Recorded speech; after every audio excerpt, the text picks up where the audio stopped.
Hello, welcome back to my channel. I'm Dave and this is the MeRC channel right here. Now today I'm going to do a maiden flight on this Hobby Zone AeroScout airplane right here. And it's supposed to be a good beginner plane. I'm going to find out if it is or not. Now this comes with the Spektrum AR636 stabilized receiver, so you got stabilization and auto level. But I did get the bind and fly kit, so I didn't get the radio, the charger, or the battery. But I did have plenty of the 2200 milliamp hour batteries on hand that are what you're supposed to use in this, and I've got a charger, so I didn't need that. And I've got Spektrum radios. Now I wanted to use this DX8, which is a Gen 1 radio, Generation 1. And I was worried that it wouldn't work with the Spektrum receiver that was in here because it was so new.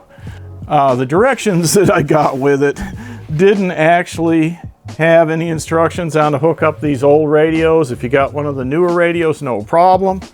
But with this, there wasn't any good directions.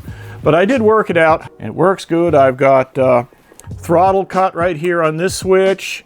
And I've got the 3 flight modes on this switch. And then I've got the bind button here, a bind trainer button for the panic mode. So I got all the functions working. And now we're just going to go out and try it. So if anyone wants to know how to configure a Gen 1 radio, I'll put a link under this video to another video that shows how to do it. Now I haven't finished making that other video, so it may not be there immediately, but it'll be there at least in the next week under this one in the description. Okay, let's go ahead and try it out and maiden it and see how it does.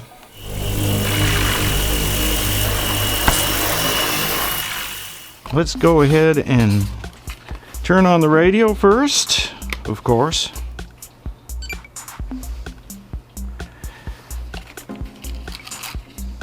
Plug in the battery. And then we'll just wait for the initialization.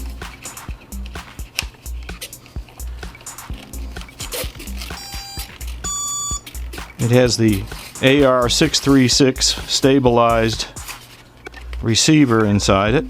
That's the Spektrum. Alright, so that should get it. Now I've got a throttle cut right here, so I can turn that on and then get the throttle. Okay, so that's the throttle cut. And then I have flight modes right here for beginner, intermediate, and expert. And then finally I have the panic switch in case I get in trouble. It'll auto level and stabilize it when I push that button, even if I'm in expert mode. Especially if I'm in expert mode, I should say. Okay, let's go on out and we'll try it out. You can hear the stabilization. Now if I want that off, I can just go to expert mode and that stops all that noise. Okay, see if I can get out there. So this is Saturday, February 15th, day after Valentine's Day, 2020.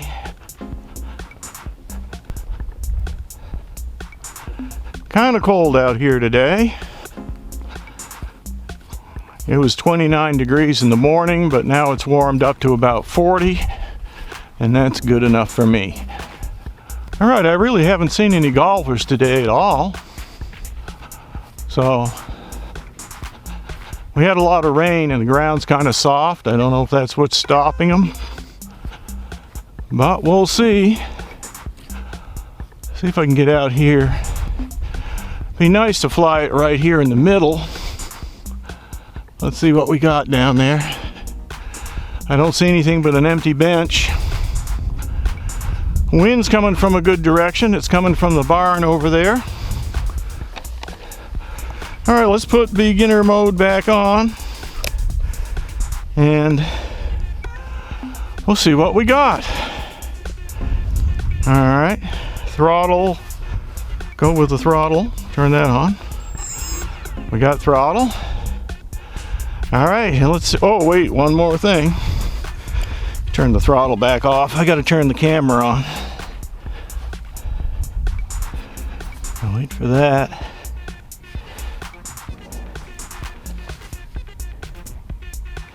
Okay, Now I'm ready. Throttle on.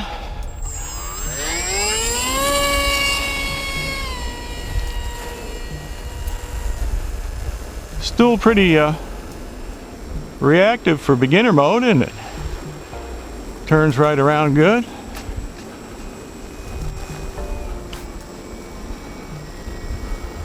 Yeah.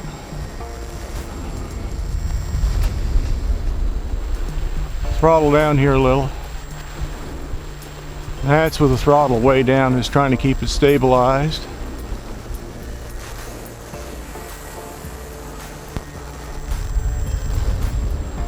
Not bad. Not bad little flyer.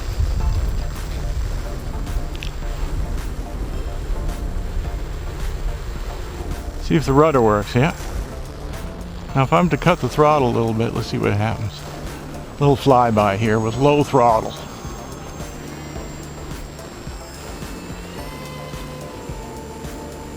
Gain some altitude again.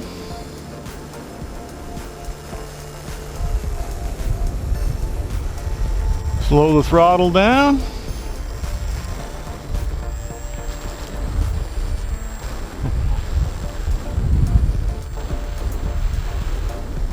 Coming around.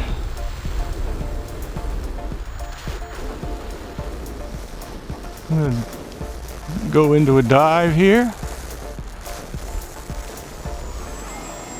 And then see if I can come around this way.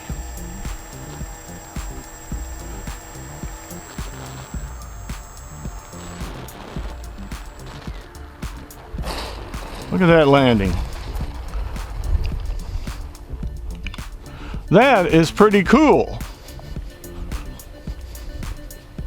Pretty cool indeed. Very easy to fly. Doesn't seem to stall easily either, because I had the throttle way low there when I was coming in for the landing.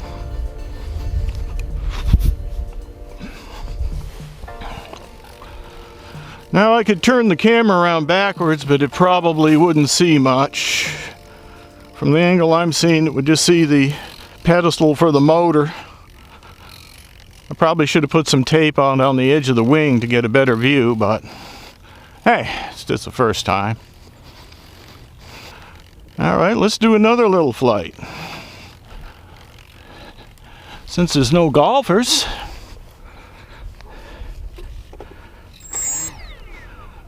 see if the camera's still going. Yeah, camera's still going.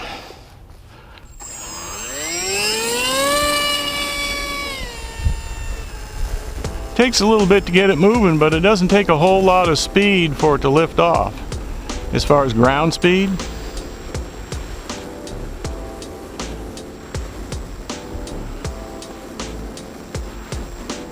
I hope I'm catching it in the camera view. I mean, my hat cam, that is.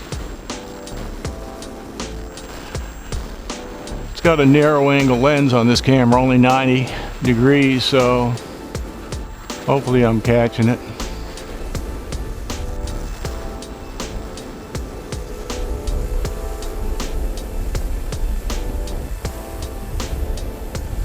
Later on, I plan on putting a flight controller on this.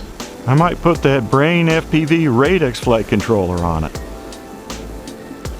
Now, any of you guys that haven't commented on the FAA new proposed rule, we only got about 17 days left, so get on there and comment. Make it personal if you can, you know, personal write-up instead of a template if you can. But if you can't, if you don't have time, it's better to copy and paste a template and maybe change a little bit at the beginning than do nothing. If you do nothing, that doesn't help the hobby. So I think they were saying what we had about 13,000 comments. I say we should have 10 times that much. So everyone just get on there. Even if you have to use a template, do it.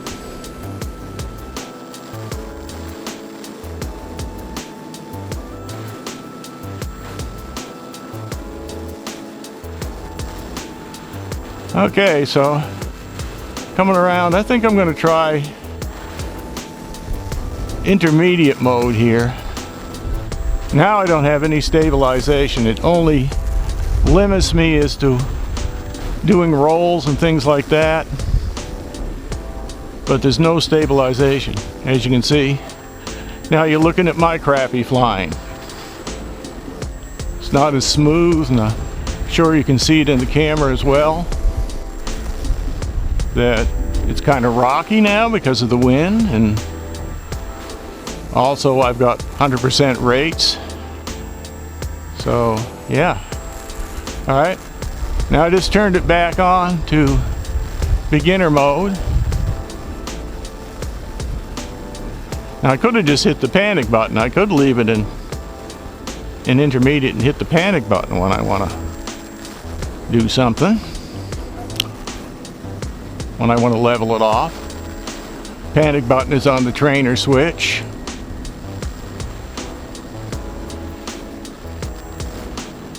Well, let's see if we can come down here. They've actually removed a tree down here. I don't know if you can see that sawdust, but they've actually removed one of the trees, which is, you know, us pilots don't mind it when a few trees are missing.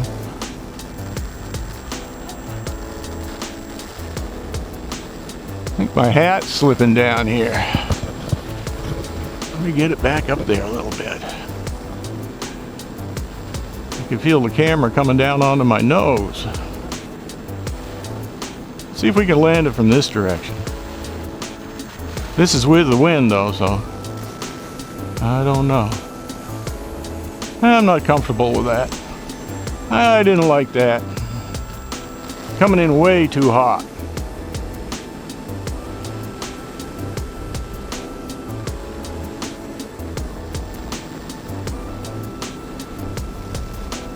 Okay, let's get it going down slow here. Low and slow.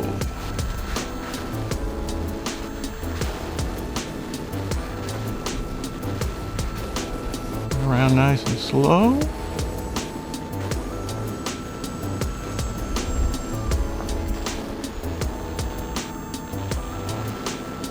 Around here. Really slowing it down.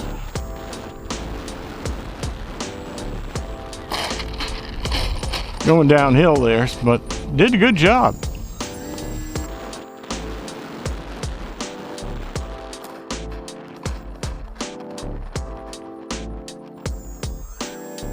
See if I can bring it around using the nose wheel, just using the rudder stick. Doesn't want to go uphill very good. Well, there we go. And there we are, back. Yeah, overall, I think this is a very easy plane to fly. I would recommend this to the beginner. Absolutely recommend this to the beginner. When you got that in the beginner mode, it's just the easiest thing I've ever seen to fly. There. Now, cut the throttle off too. I forgot about that. And it's easy to disconnect the battery. All you gotta do is lift this up and undo it right here. Very easy. And it's 2200 milliamp hour battery, works perfect in this. I don't know if you could fit any bigger. That's just what it's made for. I'm sure it's got great flight times with that tiny little motor. I need to check the battery, right? If I don't check the battery, we won't know how much flight time you could get on it. I'm sure it's a lot though. I've heard people say it's like 10 minutes or more. Let's see what we got here. So I got 73% right there, 11.94. So it could definitely have gone quite a bit longer. Exactly how much, I don't know. You make your own estimate. All right, so I've got this this Brain FPV Radix flight controller, and I plan on putting that underneath the wing here where the flight controller is now, and then use my FrSky radio and probably Easy UHF, which would turn it into a long-range FPV machine. So we're thinking about doing that. Here's a little camera I've got hooked on there, but yeah, I'm thinking about doing that maybe. Leave some comments under the video and let me know what you think. Would that be worth doing? I mean, it already has stabilization. I mean, you could just put an all-in-one FPV camera and stick it on there and go with that.